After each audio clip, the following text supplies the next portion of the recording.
With warmth in my heart, I want to thank the C.S. Lewis and Kindred Spirit Society of Iași for allowing me to share some thoughts about other worlds of two great children's authors, C.S. Lewis and L.M. Montgomery. I am a Canadian from the tiny garden province of Prince Edward Island, a province that is about the same size as Iași County, but with about 20% of your population.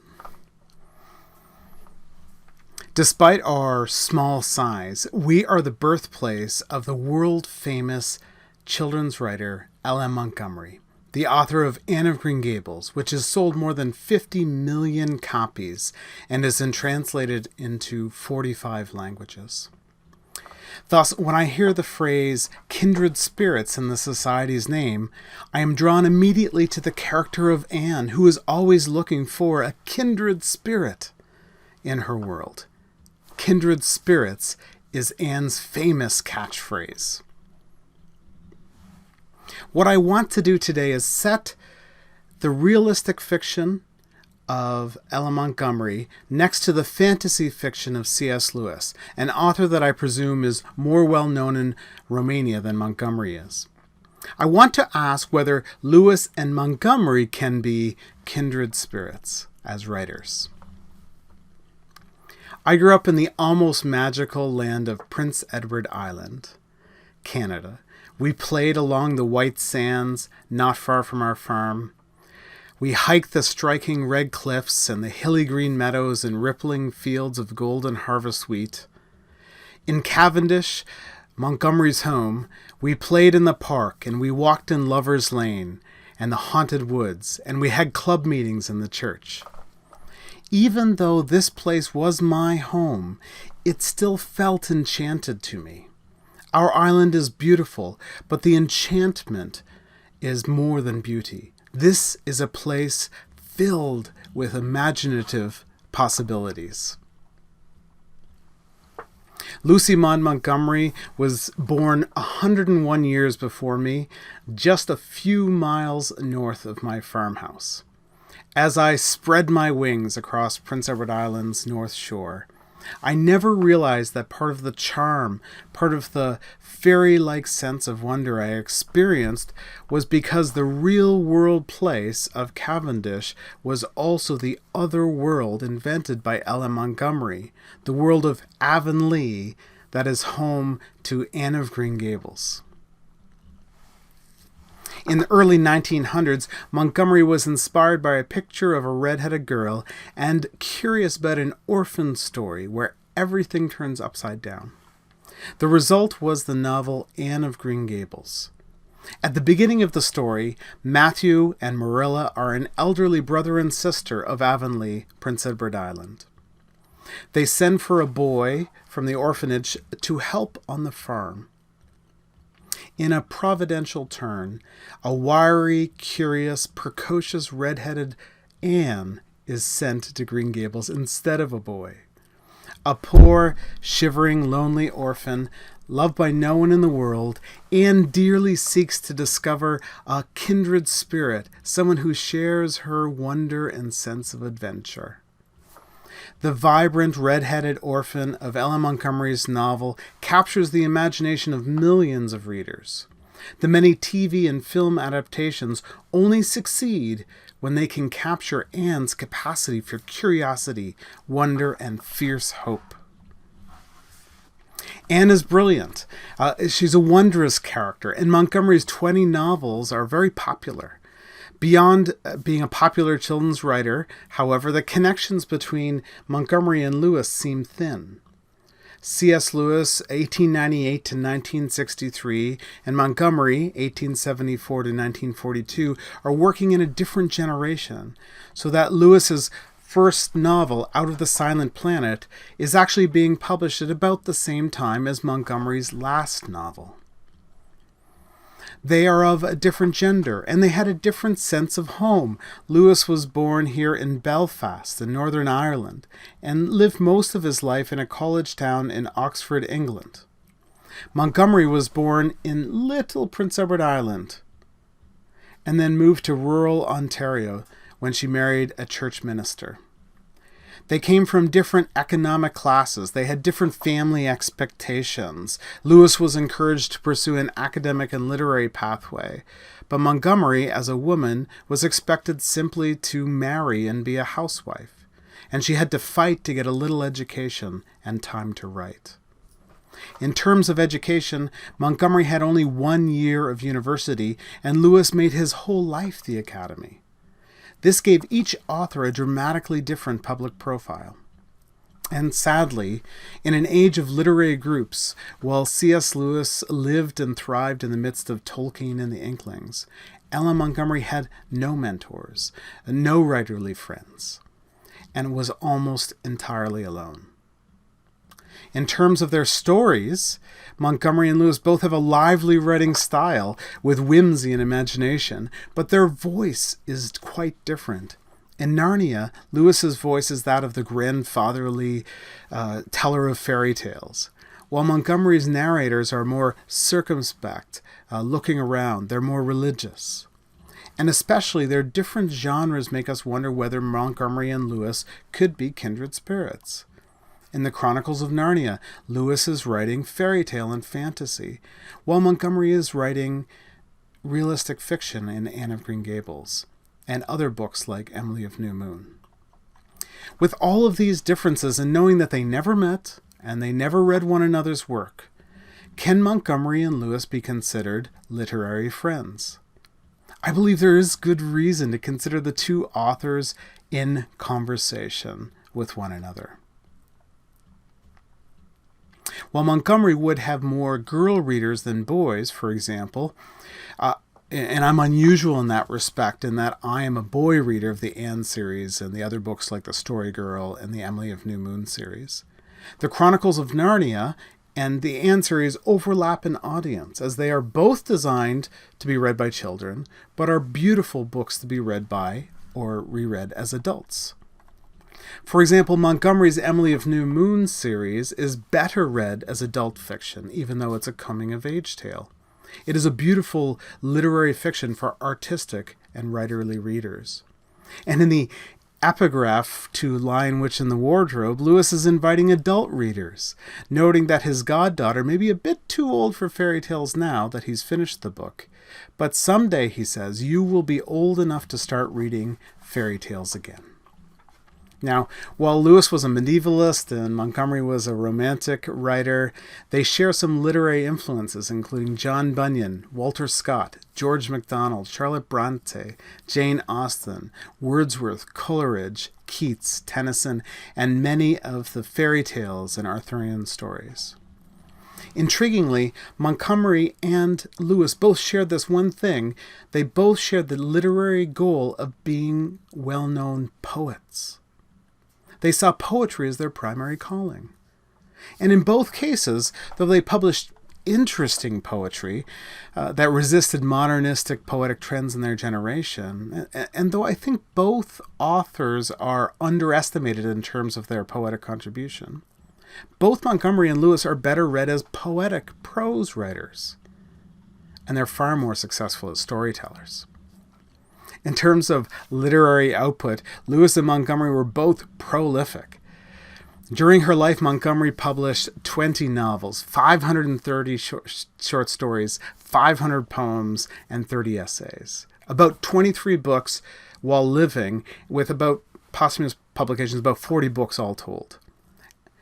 Lewis also has hundreds of publications, completing 38 books while living, and with posthumous publications, you can now read everything in about 60 volumes, and up to about 30 translations, including the famous Romanian translation of The Lion, Witch, and the Wardrobe by Dr. Rodica Albu. Readers of The Lion, Witch, and the Wardrobe and Anne of Green Gables both describe being transformed by wonder, joy, and a magical sense of the possible. I don't know how popular the two Romanian translations of Ana de la Green Gables are, but I hope that there is an Anne revival in Romania. And though Montgomery peaked early and much of Lewis's sales success came after he died, with each author selling over 100 million books, these two authors share this great popular sales and success. And in terms of legacy, both authors were popular children's authors that were largely ignored by academic writers until later scholarship emerged. Anne of Green Gables and Lucy of Narnia remain the two of the most endearing and enduring characters of the 20th century. In terms of family, both Montgomery and Lewis were orphaned by young adulthood, and they had to care for aging adoptive mothers whose tyranny increased and intensified with illness. Yet in terms of writing habits, they each wrote rapidly and prolifically, even under periods of adversity and stress. Both were deeply shaped by World War I. Both were originally from islands. And both Montgomery and Lewis had profound experiences of grief. Of the links between Lewis and Montgomery, however, none is more resonant than religion and faith. They were each publicly Christian authors whose fiction reached widespread mainstream audiences. Now, their Christian pathways were quite different. Montgomery was a Canadian Scotch Presbyterian who served as a minister's wife, and you can see a picture of the church manse where she lived with her husband, the Reverend Ewan MacDonald. She was a Sunday school teacher, wrote Christian stories, but her journals note some difficulty with certain Christian doctrines. Lewis was a converted Anglican layman, and he worked evangelistically and used his status as a leading Christian public intellectual to invite people to embrace what he called mere Christianity, a shared Christian faith beyond denominations. And you can see the Narnian windows here at his home church at Holy Trinity, Headington Quarry. Despite doubts and struggles in different contexts and tastes, however, both Montgomery and Lewis produced their fiction projects with a particular sense of Christian calling. In particular, both Montgomery and Lewis are excellent for helping readers think about the imaginative possibilities of spiritual life. Montgomery's characters are encouraged to pursue Christian morality, social values, curiosity, and artistic-driven risk. Lewis's characters share the values of loyalty and friendship that Montgomery's characters find at the heart of their morality, thus connecting them with the great stories of faith and history. And at the heart of each author's work is a spirituality of joy and wonder that is rooted in the author's personal experiences. Intriguingly, C.S. Lewis and Ellen Montgomery each share a mystical, spiritual experience that connects their Christian perspective. They share a longing for God, an appreciation of beauty, a love of nature, an appreciation of nostalgia, all experienced in a feeling of almost painful joy that comes in strong, brief moments, and that leads them to deepen their faith, morality, and artistry. Though they each have trouble naming the similar experiences, C.S. Lewis calls it Sehnsucht, or joy, and Ellen Montgomery calls it the flash. In her autobiography, The Alpine Path, Ellen Montgomery reflects on the experience of the flash. She wrote about the flash in her literary autobiography, the fictional series Emily of New Moon. Even in the first few pages of Emily of New Moon, Emily experiences the flash many times. And for one glorious supreme moment, there came the flash, and Emily feels a moment of joy, pure recognition, an experience that would hurt her with its beauty until she wrote it down. When she experiences the flash, Emily becomes lost in rapture and delight, and is filled with a feeling of longing or homesickness that almost feels like pain.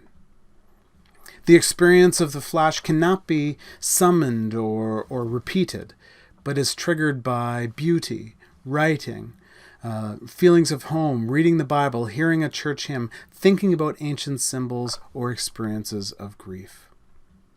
The flash can come in the midst of tension or conflict, but it can also arise when Emily feels connection to family. The flash is aesthetic. It's about beauty. It's mystical and religious. It's literary, it's familial and relational, it's vocational, it's nostalgic and mythical, and it's natural. The Flash invites Emily into an enchanted realm of unearthly beauty, but it can also provide glimpses of heaven and God's great realm of love. Moreover, the Flash inspires good things like creativity, courage, hope, good questions, and an inspiration to write.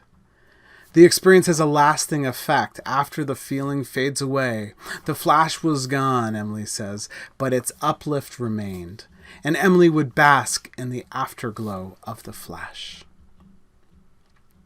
Now, in C.S. Lewis's autobiography, Surprised by Joy, he discusses what he calls Sehnsucht or joy, a concept of spiritual and mystical longing that's woven through everything he writes. For Lewis, his experience of Sehnsucht must have the stab, the pang, the inconsolable longing that is similar to Emily's experience of the Flash. Lewis and Montgomery both use religious, mystical, and romantic terms to refer to Sehnsucht in the Flash. For Lewis and Montgomery both, experiences of Sehnsucht also come in the experience of nature, nostalgic beauty, and literature, and these are often experienced in a combination with physiological sensations, feelings like tingling, almost painful stabs of joy, and the old thrill. Like Montgomery, Lewis viewed the longing in poetic terms, each referring to Wordsworth's bittersweet lyric, The Glory and the Dream. Like Emily and her author, Ellen Montgomery, C.S. Lewis found the experience somewhat elusive and untamable, wild. The stab of joy could not be summoned, and he felt he could never really describe it properly, at one point calling it whatever it is. Now, in her biography and in the character of Emily, we see that Montgomery's mystic flash is very much like C.S. Lewis's idea of Sehnsucht or joy.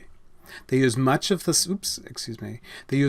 same language to describe the experience that connected it to longing for God, heavenly and divine feelings, nostalgia, literature, beauty, nature, biblical images, fairy and magical worlds, artistry, and the writing vocation. In the Chronicles of Narnia, C.S. Lewis was a teller of fairy tales. Imaginatively, the Narnian tales are like the wood between the worlds in The Magician's Nephew, a place where children can enter any magical world by choosing the right pool to dive into. Each Chronicle of Narnia is a chance for children to be transported to another fantasy world. His wardrobe, the wardrobe of Lion, Witch, and the Wardrobe, brought the Pevensey children into Narnia, but all of Lewis's stories invite readers into a fairyland of wonder, joy, curiosity, courage, and hope. It is like we are entering the wardrobe when we read his books. While Ellen Montgomery's stories are mostly realistic, stories about everyday life, they also work like the Narnian wardrobe or the wood between the worlds for us as readers. In Narnia, Lewis maps for the readers the geography of the other world of imagination. And even in the everyday world of Avonlea, which is Montgomery's fictional world of her home, Cavendish and Anne of Green Gables, the beaches and the hills and the forests where I walked and played as a child. In the fictional world of Avonlea, Montgomery is doing more than just describing reality. Montgomery says that in her vivid imagination, she has a passport to the geography of Fairyland. Yeah. She says, in a twinkling of an eye, I could, and did, whisk myself into regions of wonderful adventure, unhampered by any restrictions of time or place. Everything was invested in a kind of fairy grace and charm. Emanating from my own fancy, the trees that whispered nightly around the old house where I slept, the woodsy nooks I explored, the homestead fields, each individualized by some oddity of fence or shape. the sea whose murmur was never out of my ears, all were radiant with Wordsworth's idea of the glory and the dream. Thus, I believe that by following Montgomery into the fairylands of her realistic fiction, we can get an experience that's very much like what we get when we read Narnia. For us to cross this threshold between worlds, to move beyond the veil into Montgomery's Fairyland in the Anne of the Green Gables series, is to look to the character of Anne. In imagination, the narrator says of Anne sailed over the storied seas that washed the distant shining shores of Fairylands forlorn, where lost Atlantis and Elysium lie, with the evening star for pilot to the land of heart's desire. And she was richer for those dreams than in realities. For things seen pass away, but things that are unseen are eternal.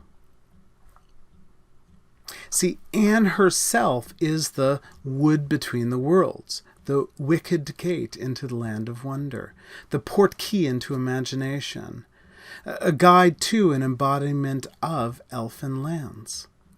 Anne carries fairyland in her own being.